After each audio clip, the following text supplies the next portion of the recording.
Qu'est-ce que c'est, le Graal? Vous savez pas vraiment? Et moi non plus. Et j'en ai rien à cirer. Regardez-nous. Il y en a pour deux qui ont le même âge.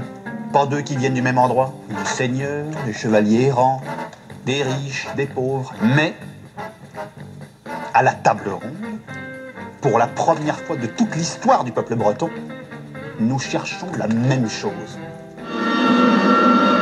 Merci, monsieur, c'était très bien. C'était très bien. Vous, c'était bien là-bas. Vous, c'était bien. Ça, c'est comme ci, comme ça. C'était pas mauvais, c'était très mauvais. Voilà, exactement. Alors, reprenons. La table ronde du management. Une production Albus Conseil.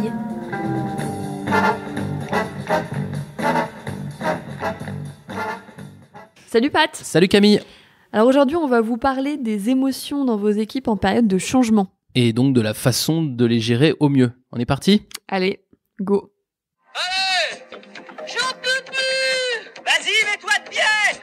Allez. Mais je peux pas. Laisse-toi aller. Parce que la neige, elle est trop molle pour moi. Tu l'as déjà fait. Oh. C'est trop dur. Viens, c'est fastoche. J'y vais, mais j'ai peur. Eh, ça va vite. Allons-y, Jasper. Ça va vite. Ça va trop vite. Ça va trop vite.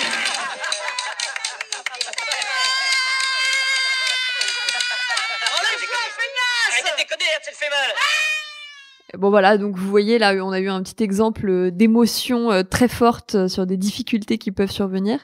Donc là, évidemment, dans vos équipes, c'est rarement lors d'un cours de ski, mais ça peut arriver d'avoir cet émotionnel fort à gérer dans toute période de changement, quelle qu'elle soit. Et on sait qu'elles sont de plus en plus nombreuses. Oui, alors là, évidemment, il y en a il y a des tout petits changements du quotidien dans l'équipe, dans l'organisation, et puis les changements un peu plus importants, les déménagements, les changements d'outils, les éventuelles restructurations, etc. Tout ça, ça génère éventuellement des changements où la neige est trop molle, quoi. Voilà. Et donc, du coup, différentes intensités dans les réactions qu'il peut y avoir, avec des traumatismes, si on est dans une intensité très forte qui peut être pour le collectif ou individuel. En tout cas, ça fait beaucoup de choses à gérer. Et c'est souvent l'émotionnel est quand même plus dur à gérer que les turbulences métiers à proprement parler. Ouais, bah c'est clair. Mais les managers sont pas formés à ça, mais j'allais presque dire logiquement pas formés à ça. C'est-à-dire qu'on n'est pas forcément formé à gérer quelqu'un qui se met à pleurer devant soi, etc. Donc c'est normal que ce soit quelque chose qui nous décontenance. Donc ce dont on veut parler aujourd'hui, c'est évidemment pas de vous aider à devenir des psys émérites, mais en tout cas éviter les principales erreurs et puis peut-être trouver 2 ou 3 bons petits réflexes qu'on peut avoir quand on commence à avoir des émotions qui sont très fortes dans un changement que vous lancez, petit ou grand. Ouais, tout à fait.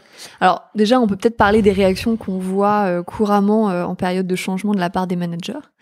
Alors la première, c'est la stratégie d'évitement, qui est voilà, je sais tellement pas le gérer, ou j'ai tellement pas envie de le gérer, ou j'ai tellement d'autres choses à faire que du coup je préfère éviter le fait qu'il puisse y avoir des émotions quelles qu'elles soient dans les équipes. Ouais, je trouve qu'il y a même un peu parfois de bon sens dans cet évitement, c'est-à-dire que parfois on a tellement peur de faire une bêtise. Ouais, et ça arrive d'ailleurs. Ouais. D'ailleurs, parfois on fait des bêtises, mais on a tellement peur de mal faire, on a tellement peur d'aggraver les choses que parfois on se dit même pas que c'est un évitement, on se dit c'est peut-être pas plus mal que je laisse les choses se faire toutes seules et je vais faire plus de mal que de bien, quoi. Ouais, exactement. Une sorte de paralysie aussi par rapport à ça, donc qui rejoint un peu ce qu'on vient de dire.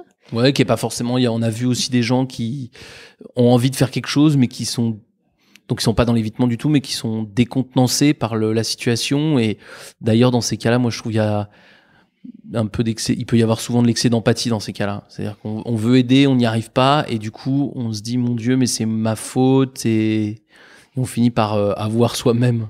Ouais, ou même l'excès d'empathie va pas du tout rassurer, parce que du coup ça peut inquiéter qu'on soit trop empathique avec nous aussi. Donc là, pour le coup, ça marche pas du tout cette stratégie-là non plus. Ouais. C'est un paradoxe d'ailleurs, c'est marrant parce que souvent moi je vois quand les managers ils parlent d'eux et on leur demande qu'est-ce que vous faites bien machin, ils disent très souvent Ah bah moi je suis empathique.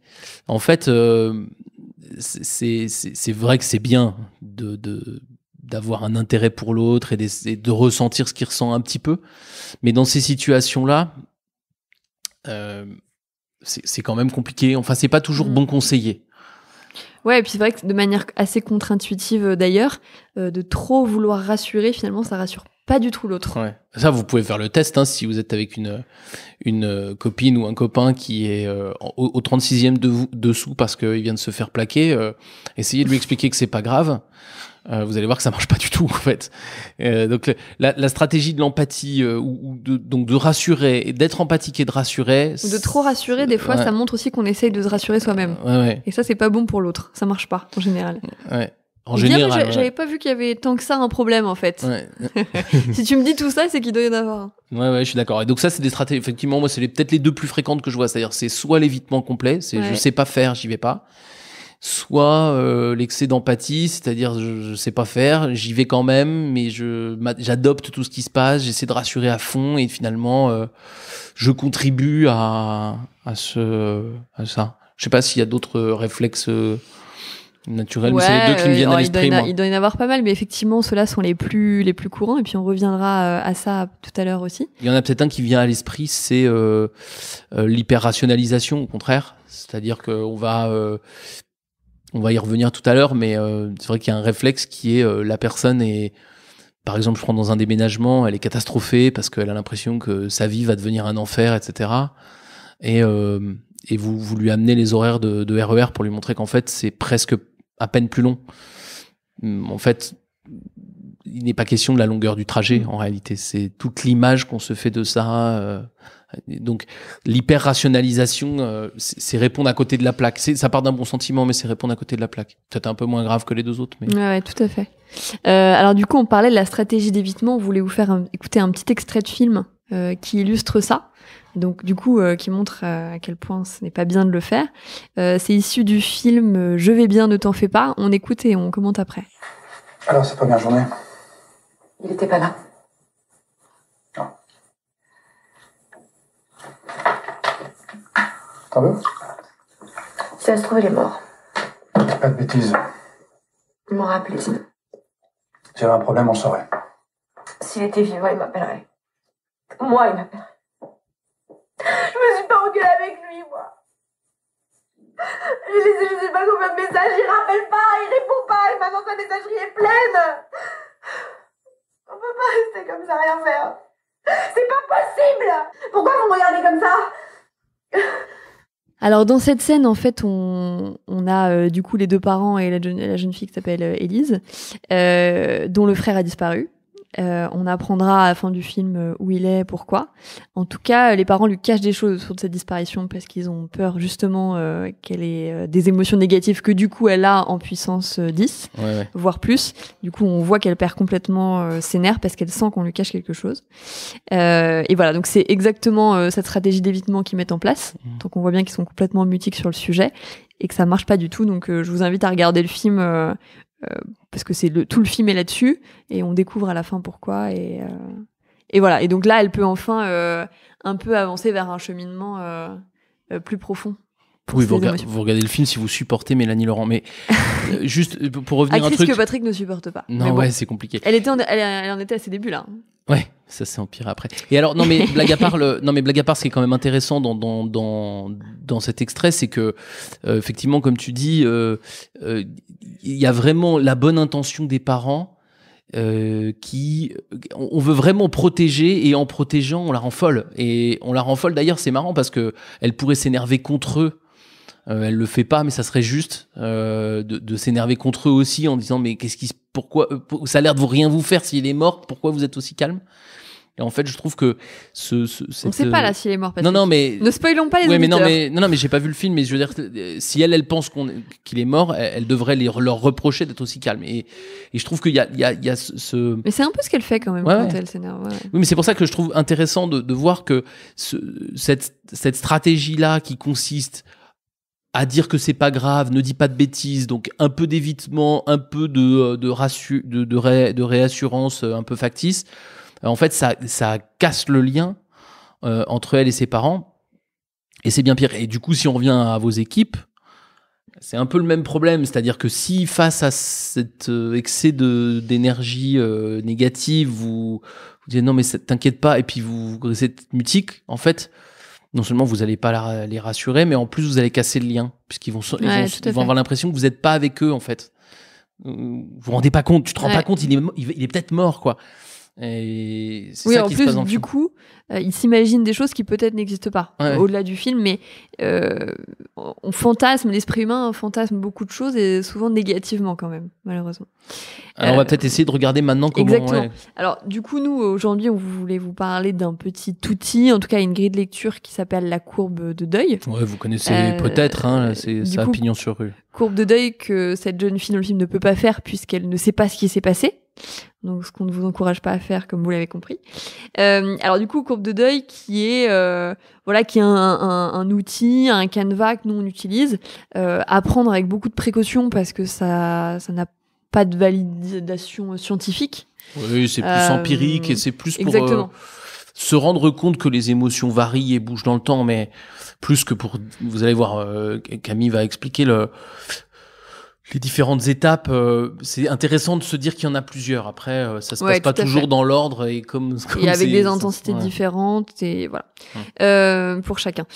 Du coup, ça c'est une courbe qui a été théorisée par Elisabeth Kübler-Ross, qui est une psychiatre américaine, à la base pour le deuil, vraiment au sens littéral du terme. Donc quand on perd un être cher, de ce qui se passe pour les individus et que nous et bien d'autres transposons au management. Alors, la première étape, si on peut l'appeler comme ça, moment dans cette courbe de deuil, c'est l'effet d'annonce. Donc, dans une entreprise, on annonce qu'il va y avoir un changement, quel qu'il soit. C'est une étape où là, il peut y avoir quand même un peu d'enthousiasme. Parce que on voit un changement. En tout cas, ça arrive qu'il puisse y avoir de l'enthousiasme. Ou pas, d'ailleurs, ça dépend de l'annonce. En tout cas, ce qui est sûr, c'est que moi je dis souvent, quand vous faites une annonce, la réaction la plus importante, c'est celle du lendemain. Parce que le jour J... Déjà, on comprend pas tout à fait ce qui se passe, selon les cas. Et puis, il peut y avoir des changements énormes entre la réaction à chaud, celle qui passe après une discussion familiale. Ça fait partie dans les changements, mais je dis souvent aux managers, faites attention quand vous lancez un grand changement, le management change d'endroit, c'est-à-dire que vous étiez le manager et là la famille va reprendre la famille ou le mari, la femme va reprendre le contrôle du management. Autrement dit, c'est pour ça que l'effet d'annonce est une étape très trompeuse, c'est que vous pouvez annoncer quelque chose à quelqu'un, sur le coup, sa réaction immédiate c'est horrible ou c'est ah bah cool, ça me fait avancer. Puis en fait il raconte la chose à la maison le soir et puis son époux lui dit, ou son épouse lui dit, mais t'es complètement débile, en fait tu t'es fait avoir, ou au contraire bah non mais c'est pas grave, c'est super, on avait un projet, c'est l'occasion de. Donc en fait l'effet d'annonce, ma compréhension de l'effet d'annonce, c'est surtout que c'est un moment de très peu fiable. Ouais, et puis dans un laps de temps très court, tu peux vite bouger d'émotion. Ouais, exactement. Ouais, tout à fait. Bon, en tout cas, voilà. Donc ça, c'est le moment où vous annoncez le changement. Ensuite, il peut s'en suivre une phase de déni, ce qui arrive d'ailleurs fréquemment dans le deuil. C'est-à-dire qu'on n'y croit pas, on n'arrive pas à y croire. Ça arrive aussi en entreprise selon les changements. Ouais. C'est-à-dire que je vois pas bien. Enfin, c'est le cerveau a un mécanisme qui fait qu'on voit pas bien ce qui va se passer, et donc ne voit pas la réalité telle qu'elle est.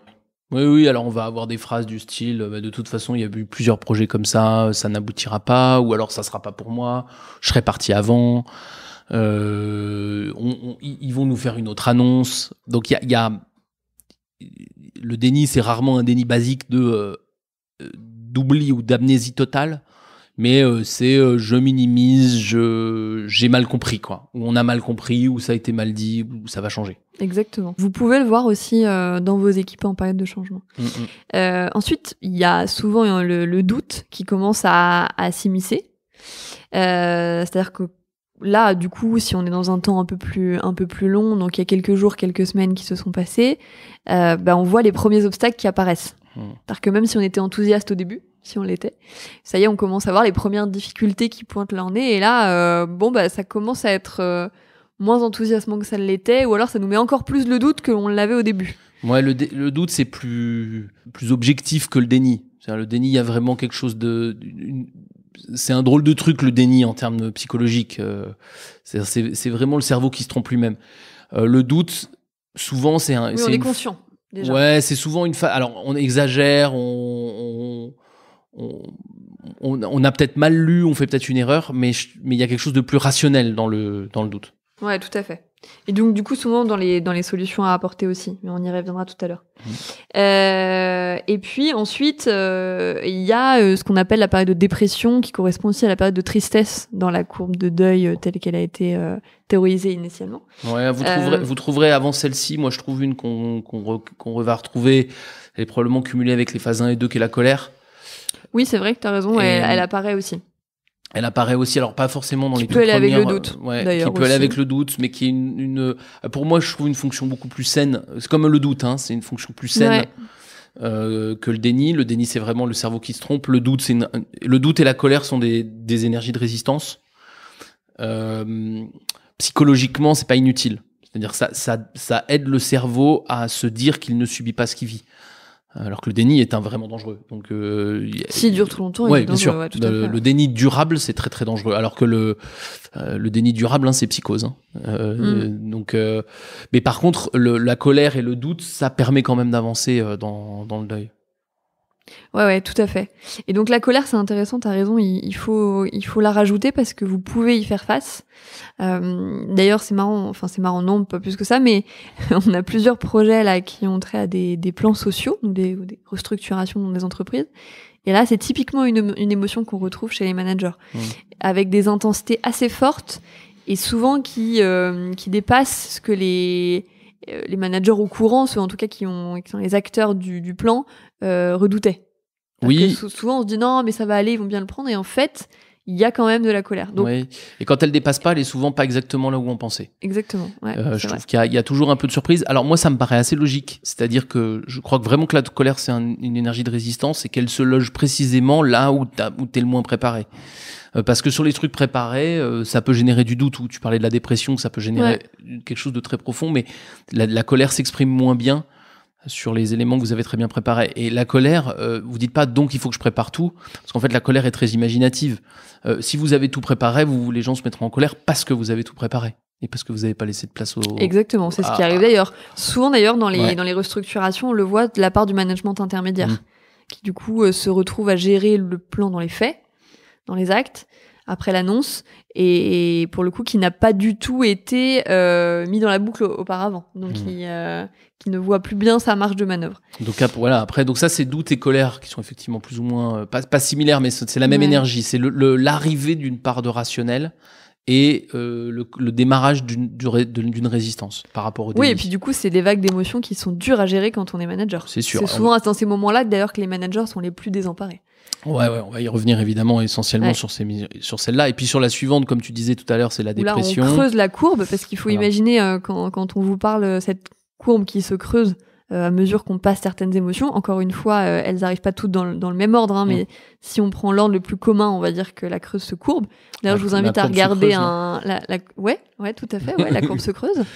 Je vous invite à regarder un schéma. D'ailleurs, en même temps, ça peut vous aider. Donc la dépression, alors j'aime pas totalement le mot parce que pour le coup là, on parle pas de la dépression médicale. Non, c'est une phase de voilà, il y a des d'abattement quoi. Ouais, de résignation, d'abattement, de tristesse. Ouais. Et pour le coup, il n'y a pas que dans le deuil, dans la vie perso, où on a de la tristesse. Dans un changement dans l'entreprise, on peut vivre de la tristesse. Moi, j'ai une histoire que je raconte, je trouve assez éloquente sur la dépression. Et ça, généralement, les gens comprennent bien ce qui se passe. En fait, le changement pour un individu, ça pourrait être symbolisé par la situation suivante. Donc, imaginez qu'il y ait un collectif, allez, mettons 200 personnes dans une salle. Je fais monter, Camille par exemple. Je te fais monter sur la scène. Et il se trouve que tu portes un très vieux jean que t'aimes beaucoup, dans lequel t'es très bien, mais qui est vraiment vraiment vieux. T'as fait de la peinture avec, il est un peu dégueu. Et moi j'en ai un à ta taille, magnifique, superbe et tout, et je te le donne Mais je te le donne, mais il faut que t'enlèves le tien devant tout le monde et que tu t'enfiles l'autre. Il faut que je me mette toute nue, quoi. C'est ça que t'es en train de dire. Exactement, devant 200 personnes. Et en fait, facile. Non, mais en fait, je crois que c'est profondément ça le change. C'est-à-dire que c'est profondément l'idée que je vais devoir me séparer d'un truc qui est peut-être plus du tout à la page, mais qui m'allait bien et que j'aimais bien. Et avec lequel j'étais confortable. J'étais confortable, en faisant une action que je déteste, parce que la plupart des gens, ils aiment pas trop se mettre à poil devant 200 personnes, et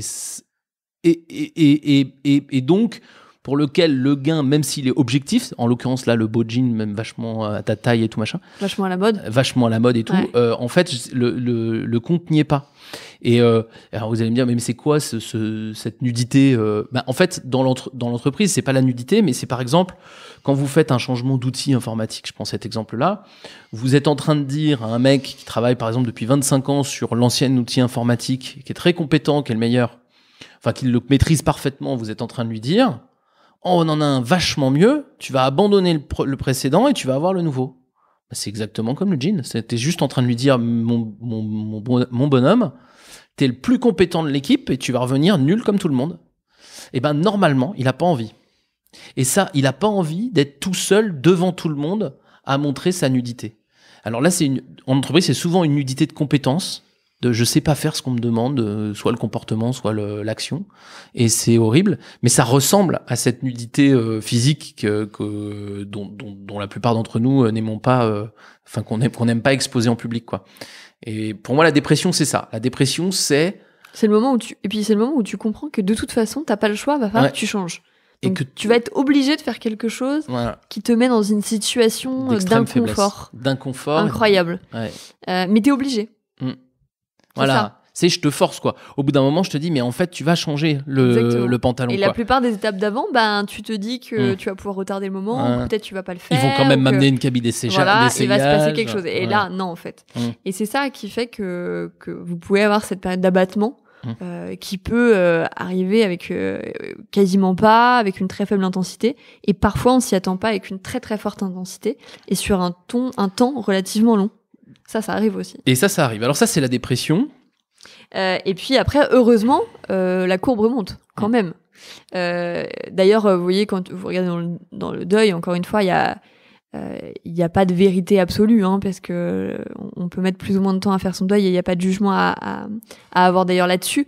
Mais les statistiques montrent qu'au bout de 2, 3, 4 ans, l'individu est capable de se réadapter, de remener une vie en retrouvant une certaine forme de bonheur, de bien-être, de joie de vivre, etc. Ah oui, et puis même sans parler de temps, et ça c'est un truc hyper rassurant, c'est que, rassurant, je sais pas, mais en tout cas, c'est intéressant d'imaginer que ça vient du deuil. Le deuil, c'est un truc que absolument tous les humains vont vivre dans leur vie, c'est certain, tout le monde à un moment ou à un autre va vivre le deuil d'un être cher, et Dieu soit loué, 100% des humains sont pas dépressifs au sens médical. En fait, moi je dis souvent, le cerveau humain, il est programmé pour remonter. C'est très important dans la façon dont vous allez gérer ça. On va y revenir en management, mais n'oubliez pas que le cerveau humain, s'il n'est pas contrarié, il est programmé pour remonter. Il est programmé pour qu'on survive au deuil de ses proches, heureusement. Ouais. Parce que sinon, on perd tous ses parents. Donc, on ressort. Donc, c'est notamment cette phase 4, cette phase après la dépression qui est le début de la ressortie. Et donc voilà, donc sachez aussi, on y reviendra, mais que ça va passer. Ouais. Et donc voilà, donc là on commence à sortir un peu du tunnel, parce qu'il y a un côté tunnel quand même dans la dépression, si elle dure un peu, dans la tristesse, dans cet abattement dont on parlait. Il commence à y avoir un déclic, où on comprend qu'on a des choses à y gagner. On voit les bénéfices vraiment concrets de ce changement. Donc là, on peut remonter en termes d'état d'esprit, il se passe quelque chose. Oui, alors en management... dans cette phase-là, souvent c'est assez facile à voir parce que c'est le moment où les gens commencent à agir dans le nouveau monde. Ou à proposer des choses en tout cas. Voilà, en tout cas il se passe des choses, c'est souvent des petites choses, mais il se passe des trucs. En fait, vous voyez tout de suite que le simple fait d'être en action dans le nouveau monde, en fait, est bon psychologiquement. Le simple fait de refaire un truc, C'est comme quand vous avez vous voyez des gens après une séparation amoureuse ou quelque chose comme ça. Le fait, quand on va recommencer à ressortir dans un bar avec des copains ou des copines, cette simple acte-là, même si on n'est pas encore ultra heureux, on sait très bien que c'est le début de la remontée normalement, parce qu'en fait, ça veut dire qu'on il peut y avoir des rechutes, mais bon. Non, mais on va dire que globalement, c'est plutôt dans ce jeu. Je dis pas qu'en une fois on est, mais c'est ce genre d'actions qui peuvent vous donner l'indice tout à fait. de la sortie de la période de tristesse.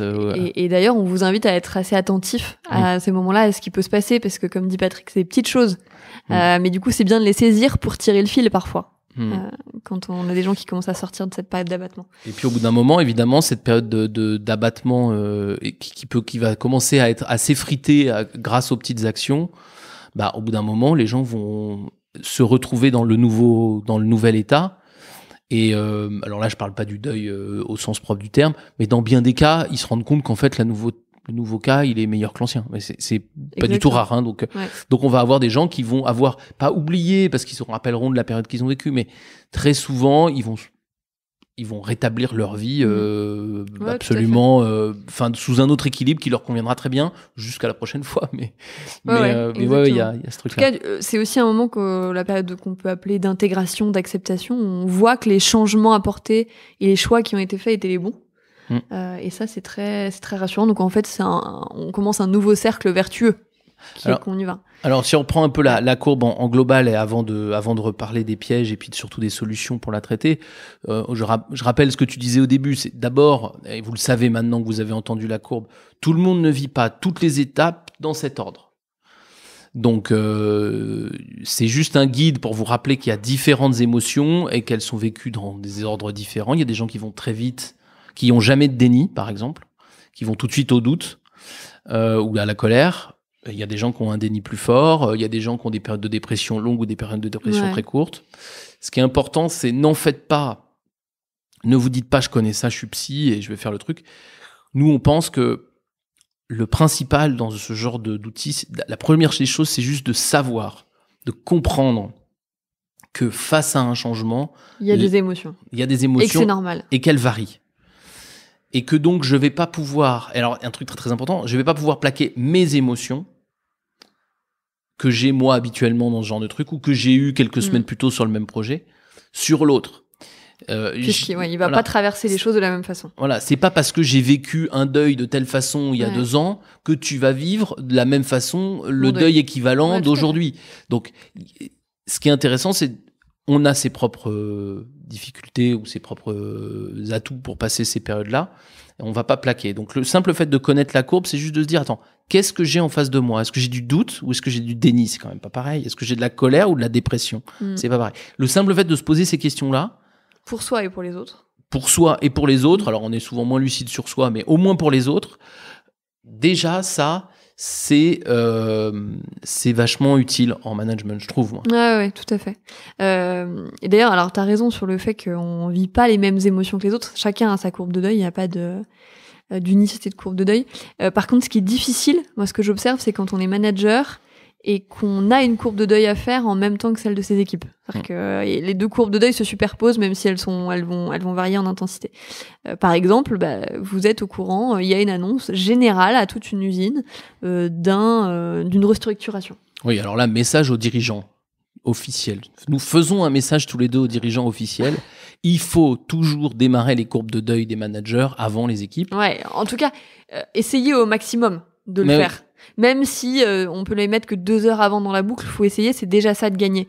Parce que faut s'imaginer que c'est très très dur de découvrir que sa propre équipe va être restructurée, voir que son propre poste va disparaître, et puis de 1 heure après devoir gérer l'émotionnel de 40 personnes. Ouais. Moi je trouve 2 heures t'es très généreuse. Moi j'ai déjà eu une expérience d'une transformation annoncée 24 heures avant. Déjà je trouve ça d'une violence hallucinante. Donc l'expérience qu'on a assez récemment, c'est toi d'ailleurs qui s'est occupé de cette mission là, c'est d'avoir dit aux clients d'avancer les managers de près d'1 mois ou peut-être 2 mois même. Ouais, sur des comités de direction. C'est vrai que là, avant je parlais des managers de proximité, mais c'est vrai que pour les comités de direction, nous on vous encourage à les mettre vite dans la boucle, Ouais. avec tous les remparts de confidentialité qu'il faut. Mais déjà parce que c'est une preuve de confiance et que deux, parce que vous allez avoir des alliés assez vite, assez rapidement. Et puis surtout, vous allez entamer les courbes de deuil. Vous allez entamer les courbes de deuil, donc quand il va falloir s'occuper des équipes, ils vont être arrivés à maturation, on va dire. Souvent, ils sont sortis de la courbe de deuil. En tout cas, ils sont en train d'en sortir. Oui, donc nous, on vous encourage vraiment à faire ça. Après, la question se pose pour le management intermédiaire, où c'est là que je disais si on peut le faire 2 heures avant, ou mettre, voilà, il y a toujours des actions à trouver. En tout cas, faut pas les laisser sur le côté. Plus vous le faites, en tout cas, mieux c'est. Et donc on pense à ça, on essaie de décaler les courbes de deuil, les démarrages de courbes de deuil pour avoir des gens qui sont capables. Et on va pas se dire c'est un privilège que je donne aux managers, c'est pour permettre aux managers de gérer les courbes de deuil des autres. Donc en guise de privilège, on repassera. C'est vraiment une préparation et c'est du respect pour l'émotion des managers qu'on va pas nier. Donc moi je trouve ça vraiment important de le faire. Sur des comités de direction, il faut pas hésiter à avoir des mois d'avance. Mais sur des managers intermédiaires, si on peut avoir 24 heures, 36 heures, une semaine, c'est vachement bien. Ça nous aide beaucoup. Et en tout cas, nous, dans les expériences qu'on a pu avoir et on a préconisé ça, il y a eu des très bons résultats. Ouais, tout à fait. Voilà, du coup, pour la courbe de deuil et les différentes émotions par lesquelles il est possible de passer. Maintenant, en tant que manager, pour gérer ces fameuses courbes de deuil, donc celles qui vont survenir parmi vos équipes, il y a déjà des trucs et astuces à mettre en place pour les aider, ces courbes, à se faire le mieux possible. Mais surtout, et c'est par ça qu'on va commencer, il y a des pièges dans lesquels il faut essayer de ne pas tomber. Ouais, la première chose, c'est... alors ça revient un peu à ce qu'on disait au début sur l'évitement et tout ça. C'est on va essayer d'éviter le négatif. C'est-à-dire qu'on va essayer... Alors ça veut pas dire tout va bien, ce n'est pas du tout ça, je m'explique. Donc on va essayer d'éviter de se mettre dans une situation où il pourrait y avoir des émotions négatives. Voilà. Et enfin, donc, juger négativement, on négativement, s'entend, parce qu'il y a pas, dans l'absolu, il n'y en a pas. Mais... C'est-à-dire qu'on va pas dire... on va pas dire à quelqu'un qui est angoissé, t'as aucune raison d'être angoissé. On va pas dire à quelqu'un t'es peur, t'as aucune raison d'avoir peur. En fait, ça c'est négatif, c'est-à-dire au sens c'est l'inverse de ce qu'il vit. Et c'est ce qu'on disait avec Mélanie Laurent et Cadmerade, c'est que ça a plutôt tendance à casser la relation qu'à rassurer pour de vrai. Donc il y a plusieurs, on en a choisi 3. Il y a 3 pièges dans lesquels on vous voit tomber fréquemment. Le premier, c'est de minimiser les difficultés. C'est de faire comme si tout allait être génial. Vous voyez, donc là, vous avez un côté très militant de votre projet. Or, vous savez très bien que tout ne va pas être génial, puisque dans tout changement, on sait qu'il y a des choses qui vont être difficiles, ne serait-ce que le chemin pour y arriver. Ça rompt le dialogue, clairement. De minimiser les difficultés, ça rompt le dialogue. C'est, il y a une difficulté, il faut y faire face ensemble. Ils vont clairement avoir l'impression que vous les prenez pour des cons. En fait. Même quand ils l'exagèrent. Même quand ils exagèrent beaucoup la difficulté. La question d'ailleurs, c'est pas de faire semblant. Hein. On n'est pas en train de vous dire que si eux ils voient une difficulté énorme, vous disiez ah c'est vrai qu'elle est énorme. La difficulté, c'est au moins ne pas minimiser la difficulté, c'est au moins d'admettre c'est une grande difficulté pour eux. Donc après, on n'est pas obligé de changer son propre avis. On est obligé nous ce qu'on vous dit, c'est si quelqu'un dit mais c'est horrible. Faut pas lui dire non. Faut lui dire ok, c'est ce que tu penses. Pourquoi qu'est-ce qui te fait dire que c'est horrible? Il faut accepter, ne pas juger les émotions, positivement ou négativement. Faut les accueillir, mais il faut pas les juger. Oui, parce que dans le même style, il y a maximiser le positif. Exactement. Donc ça, c'est le deuxième piège. Où là, c'est pareil. Vous pouvez apparaître d'une autre façon, encore une fois, militant de votre projet. Et là, se dire mais attends, ça va pas être, objectivement, ça peut pas être si génial que ça. Oui. D'ailleurs, on a un petit extrait, encore une fois, de quelqu'un qu'on aime bien, à vous passer sur le sujet. Mesdemoiselles, j'imagine aisément l'émotion qui vous étreint aujourd'hui. Car vous êtes enfin dans l'antichambre de la gloire et de la célébrité. Malheureusement, beaucoup d'appelés, mais peu d'élus. 4 d'entre vous, j'ai bien dit 4, pas 5, vont avoir l'immense privilège, la chance et l'honneur de devenir une Bernadette. Ouais, il faut savoir que là, on est, pour ceux qui n'ont pas vu le film Podium, on est dans un hangar un vieux gymnase ou un hangar dégueulasse, et que en gros, il va aller les faire danser sur des parkings de supermarchés. Là, on est clairement dans Voilà, et donc là, il y a positif. effectivement un effet de contraste avec ce discours empreint de beaucoup de superlatifs et de d'immenses chances et de privilèges, etc.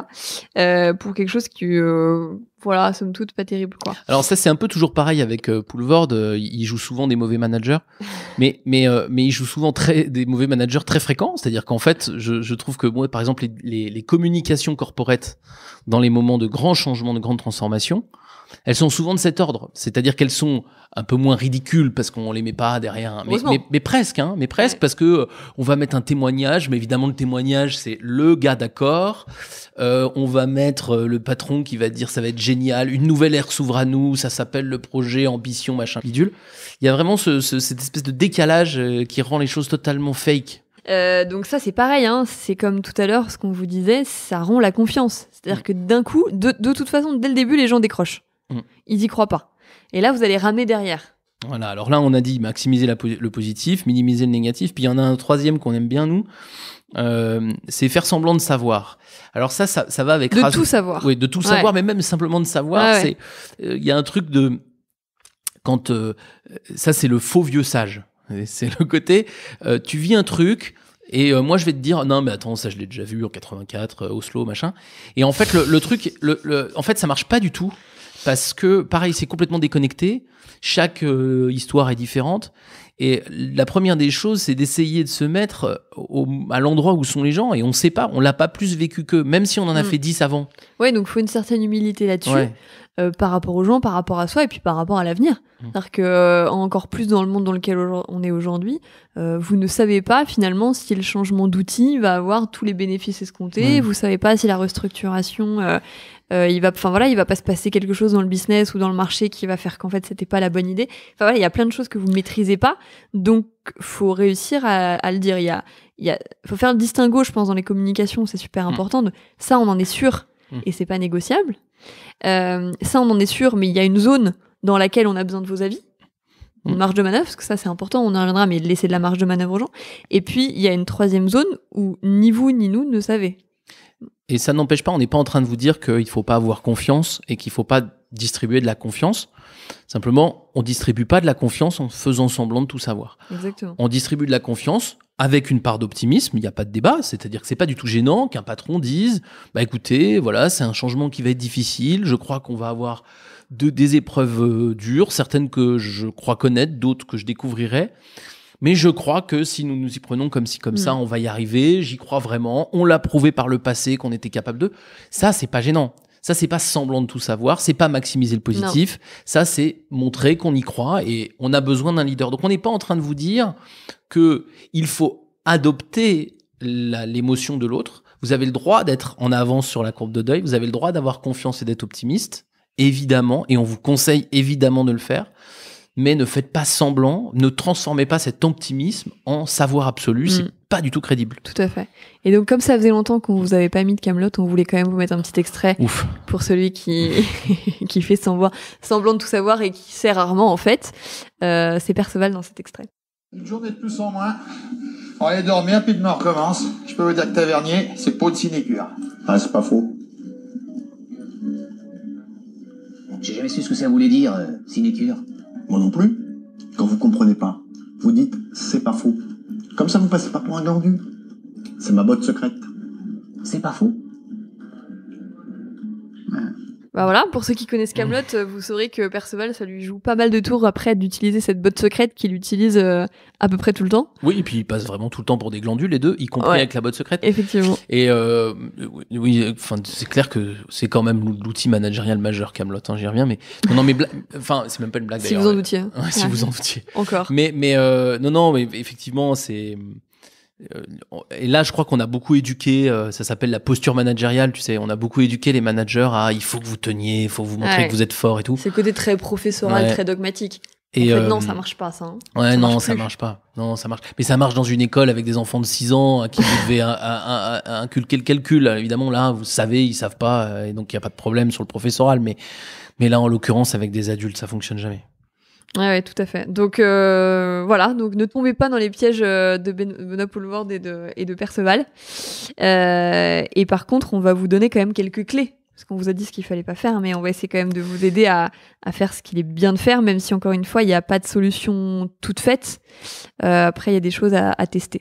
Ouais, alors moi je trouve qu'il y a un point vraiment clé, peut-être qu'il faut qu'on le répète 3 fois de suite aussi, pour pas que vous l'oubliez, c'est la courbe de deuil, elle va arriver chez les gens, et elle va arriver comme elle va arriver. L'accélérer, c'est dangereux. L'annihiler, c'est dangereux. Mais quand je dis dangereux, c'est au sens propre du terme. Hein. Là, il y a peu de temps le procès de ce qui s'est passé chez Orange. Ouais. Bon, alors c'est très politique, donc il faut pas tout prendre au pied de la lettre, mais quand même, on a bien identifié et c'est le jugement a identifié que un des problèmes, ça a été de vouloir utiliser justement la courbe de deuil pour l'éviter. Et ça conduit, alors là chez eux, disent-ils, au suicide, mais ça conduit en tout cas à vraiment bien pire que le mal.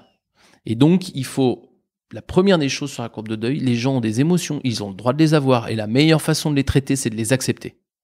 Accepter qu'elles existent. Ça, effectivement, c'est la première chose.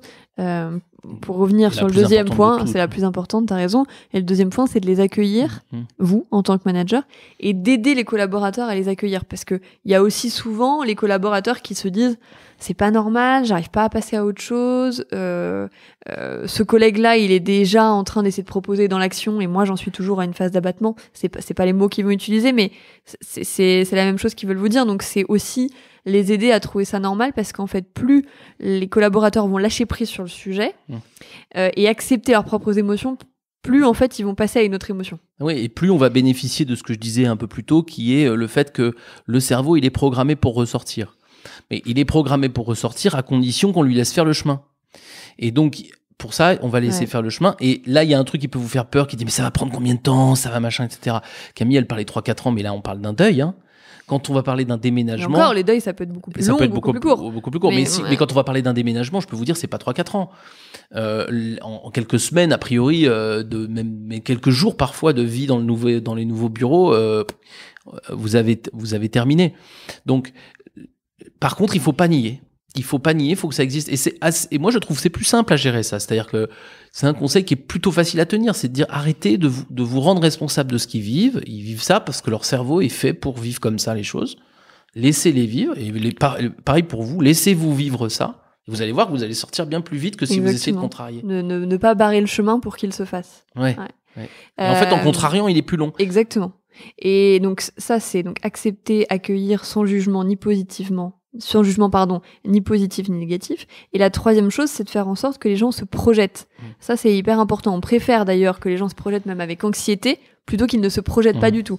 Quand vous vous projetez même avec anxiété, c'est que vous êtes déjà dans la phase d'exploration. C'est pour ça qu'on faisait la différence tout à l'heure entre le déni, d'une part, et la colère et le doute de l'autre. Une colère, c'est moins mauvais signe que le déni. Donc un déni qui dure, c'est plus embêtant qu'une colère, parce que la colère, au moins elle est exprimée, donc ça reste pas sur le cœur, et donc on a des gens qui sont pas bien, mais qui sont en tension, le corps résiste. Il y a un rapport plus lucide à la réalité. Voilà, exactement. Ça vous donne aussi, vous, des sources d'informations sur ce qui se passe dans sa tête, etc. Il y a de l'expression. Alors même si c'est mal fait, même si c'est désagréable parce que parfois c'est très agressif, c'est quelque chose qui est, moi je trouve, beaucoup moins gênant que le déni ou que le mutisme. Je préfère ça, quoi. Exactement. Donc ça, c'est les conseils qu'on vous donne un peu, alors j'allais dire sur le thème psycho. C'était la rubrique psycho d'ailleurs de ce podcast. Non, en termes surtout de posture et d'état d'esprit, mais vous l'aviez compris. Et puis à ça, on voulait conjuguer des conseils sur les stratégies managériales, les tactiques entre guillemets managériales que vous pouvez mettre en place pendant ces périodes de courbe de deuil pour aider évidemment les collaborateurs à traverser ces turbulences émotionnelles. Voilà, il y en a une dont on a déjà parlé, donc c'est décaler les courbes de deuil pour les managers. Ça, c'est sûr que c'est plus simple de gérer les courbes de deuil des autres quand on a déjà fait la sienne. Donc ça, c'est de la tactique pure. C'est la tactique pure. Après, moi, j'avais un truc vraiment clé, on en a déjà parlé dans d'autres podcasts tous les deux, c'est la vision, le Graal, enfin l'ambition long terme. Ça peut paraître un peu fake quand on fait ça au moment où les gens sont tristes. Ça l'est d'ailleurs en vrai. Mais moi, je crois que la vision et le Graal, votre responsabilité, c'est de la rendre disponible. C'est-à-dire qu'ils sont pas forcément prêts à l'entendre, ils en ont pas envie, mais en fait, ils seront bien contents de la trouver quand ils vont être, vous savez, au début de la remontée de la courbe. Et comme on sait jamais quand est-ce qu'elle est, la début de la remontée de la courbe, on leur met ça dans les mains le plus tôt possible. Ouais, et puis ça donne du sens, c'est-à-dire que le changement que vous faites est rarement une fin en soi. La fin en soi, c'est le Graal, c'est ce pourquoi vous le faites, et le moyen, c'est votre changement souvent. Vous prenez une restructuration, on fait rarement une restructuration, heureusement, pour faire une restructuration. On fait une restructuration parce que ça sert un dessin, une vision de l'entreprise. Je suis d'accord, mais normal quand c'est bien fait. Ouais, quand c'est bien fait. Mais ce que je trouve intéressant sur la courbe de deuil, c'est que bien sûr qu'il faut donner le sens, mais que ce qu'on apprend à travers la courbe de deuil, c'est que dans les phases de déni, de doute, de colère, en fait, on n'a pas envie de l'entendre, l'ambition. Même si elle est bien faite, même si elle donne du sens, même si machin. Mais c'est nécessaire Mais c'est nécessaire pour une raison. Qu'elle soit là, qu'elle soit présente. Voilà, mais c'est nécessaire pour une raison. C'est-à-dire, moi, je suis pas d'accord quand les managers ils disent pour éviter que les gens soient mal à l'aise, il faut donner du sens. Je trouve que c'est pas vrai. En revanche, il faut donner du sens pour que quand les gens vont sortir de la phase creuse de la courbe de deuil, ils aient quelque chose à accrocher. Et pour moi, c'est pour ça que je dis souvent, il faut qu'on l'écrive vite, il faut qu'on la rende disponible. Et le fait qu'elle ne convainque personne le jour où vous l'envoyez n'est pas un problème. Puisqu'en fait, il faut s'entêter là-dessus. Mais il faut s'entêter à fond. Ouais, faut pas avoir de doute sur le fait qu'il faut la faire exister. Pas du tout. Parce qu'en fait, et c'est sans donner des leçons, mais c'est juste que il faut que les gens se sentent, quand ils vont un peu mieux, ils vont relire votre truc, ils vont le réécouter, ils vont le revoir, ils vont reparler avec vous. Si jamais ça n'existe pas, alors il y aura jamais de sortie.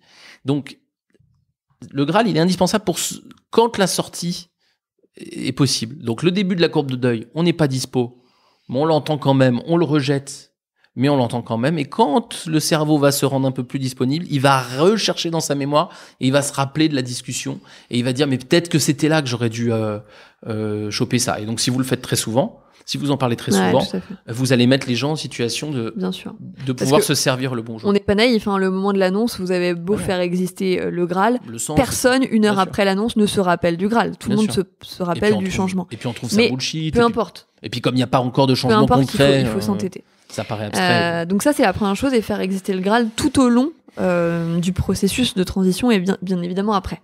Ça, vous le savez. Ça, c'est la première chose. La deuxième chose qu'on vous conseille de faire, c'est de mettre très vite en place la stratégie des alliés.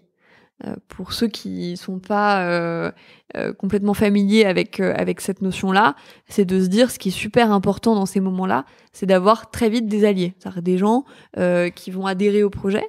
Adhérer au projet, ça veut pas dire adhérer à 200%, ou même à 100% ou à 80%, mais des gens qui ont envie de construire, voire de le challenger. Alors là, on va vous l'expliquer pas par la stratégie des alliés, mais par la courbe de deuil. Là aussi, c'est un principe tout simple, c'est que d'abord, les courbes de deuil, tout le monde les vit pas en même temps. Donc, si vous vous dites, ça va être très dur, donc j'attends pour lancer les choses que les gens soient sortis de leur courbe de deuil, ça n'a aucun sens, puisqu'il y a des gens qui vont sortir de leur courbe de deuil en 3 minutes. Parce qu'en fait, ils n'en avaient pas. Parce qu'en fait, c'est pas un changement qui leur fait peur, et parce qu'en fait, ils vont pouvoir agir tout de suite. Donc, et c'est pour ça d'ailleurs que quand on fait du change, on fait pas des processus de change séquencés, on permet aux alliés de la première heure d'agir dès le premier jour. Ça, c'est le premier point. Il faut faire de la stratégie des alliés parce qu'il y a des gens qui ne font pas la courbe de deuil. Et donc, ceux-là, il faut qu'ils fassent des trucs. Sinon, vous allez voir, ils vont rejoindre leurs petits copains. Le deuxième truc, c'est que quand j'ai passé les phases les plus dures et que je commence à ressortir de ma courbe de deuil, le fait d'avoir une stratégie des alliés va me permettre de me raccrocher aux autres. Si j'arrive pas à me raccrocher à l'ambition et au Graal, comme on disait il y a 2 minutes, en revanche, je vais peut-être me raccrocher à mon voisin de bureau ou à ma collègue avec qui je déjeune fréquemment à midi. Et donc, du coup, mettre en relation les gens qui font déjà avec les gens qui sont en train de sortir de la courbe de deuil, c'est malin parce que ça va tendre des mains pour les gens qui sont en train de sortir. Ça va, encore une fois, pas marcher avec les gens qui sont très en colère, mais peu importe. Et du coup, derrière ça, il y a aussi, je trouve, un principe de solidarité dans ces moments-là, parce qu'il y a des gens qui vont plus vite que d'autres. dans les processus de deuil. Pas à chaque fois, mais sur certains.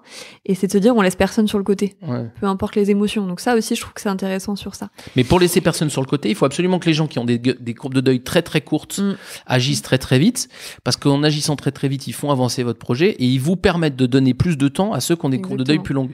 Donc si on veut respecter la longueur des courbes de deuil sans retarder le projet, alors il faut que les alliés puissent agir très vite. Tout à fait. Donc faites-leur faire des choses en lien avec le projet et connectez-les. Connectez les alliés avec des personnes qui sont un peu plus hésitantes ou un peu plus passives pour essayer de les entraîner.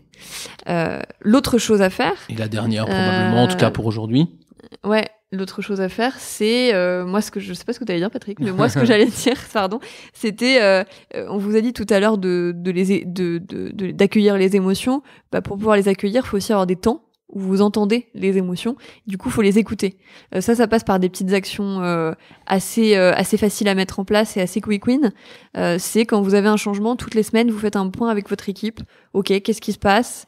Racontez-moi, qu'est-ce que vous ressentez ? Et puis vous faites des moments où vous en parlez. Donc ça, c'est en temps collectif. Vous pouvez aussi le faire en individuel. Enfin voilà, en tout cas, c'est prendre du temps pour les écouter et comprendre ce que nous on appelle... Alors, d'une part les émotions, on en a beaucoup parlé, et d'autre part ce qu'on appelle les conditions d'adhésion. C'est comprendre ce qui va faire que les gens vont avoir envie d'adhérer au projet.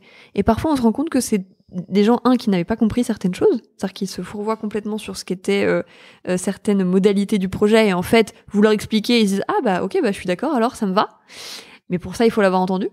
Voilà, des gens qui n'avaient pas compris qu'ils avaient des certaines marges de manœuvre. Enfin, en tout cas, si vous n'allez pas essayer de les comprendre, vous pourrez pas y répondre. Ah ouais, donc j'allais pas dire exactement la même chose. Enfin, pour moi, il y a un dernier truc, pour le coup, c'est le dernier des trucs, mais c'est beaucoup moins psycho. Ça va plaire à ceux qui veulent des choses plus concrètes. C'est que, en fait, la courbe de deuil, elle est quand même soluble dans l'action. C'est-à-dire que le grand principe, une fois que vous avez fait votre stratégie des alliés, votre Graal, que vous avez mis vos temps d'écoute, ce qui pour moi est une partie de la stratégie des alliés, il reste une chose, c'est que parler du problème ne le fait pas avancer, agir le fait avancer. Et donc, on va vraiment aussi se focaliser là-dessus. Ça veut pas dire qu'on ignore le reste, mais quand les choses se passent, elles doivent être mises en avant. Le changement, les grandes transformations, elles commencent par des petites. C'est beau ce que tu dis. Ouais. Non, mais le problème, c'est ça, si tu veux, c'est que quand tu dis je vais faire une énorme transformation, on peut être un peu frustré des premières qui sont les petites. Oui, et puis ça paraît vertigineux. Voilà. Donc il faut donner un chemin. Ouais. Et ouais, il faut donner un chemin. Il faut que les choses avancent. Et elles avancent avec les alliés. Elles avancent elles avancent pas aussi vite qu'on en rêve probablement, mais elles avancent. Et c'est quand même essentiel de se focaliser sur cette action parce que c'est quand même là-dessus que tous les gens vont se raccrocher au final. Et pour aller plus loin. Aller plus loin. Aller plus loin. Bah déjà, on voulait vous conseiller d'aller vers notre wiki management. Le premier article qu'on vous conseille, c'est maîtriser les différents temps du changement avec la courbe en J. Donc, il fait directement référence à ce qu'on vous a raconté sur la courbe de deuil. Et puis, notre article sur la stratégie des alliés. Et puis, si vous voulez aller voir des films, il y en a 1000, vous pouvez vous taper toutes les comédies romantiques du monde. Moi, je trouve qu'il y en a une où ça revient plein de fois de suite, et donc c'est très facile à comprendre. C'est Un jour sans fin, où effectivement, Bill Murray ne sort du jour que quand il a fini sa courbe de deuil. Et en fait, vous allez voir des jours au début où il est en déni, ensuite où il est en colère, où il a des doutes, où il est en dépression, où il essaie de se suicider, et puis ensuite où il essaie de ressortir. Petit à petit, ça marche pas, et puis ça finit par marcher quand il a compris ce qu'il avait à apprendre. Donc là, vous avez probablement une bonne dizaine d'exemples. C'est peut-être le plus condensé, 10 films en un sur le sujet. Eh bien, merci d'avoir été avec nous, et puis on vous retrouve très bientôt. On se retrouve le mois prochain. Salut! Vous êtes encore là ? Il vous a plu cet épisode ? Aidez-nous à gagner en visibilité en accrochant quelques étoiles sur iTunes et laissez-nous des commentaires comme des idées de sujets à traiter par exemple. Merci, à suivre.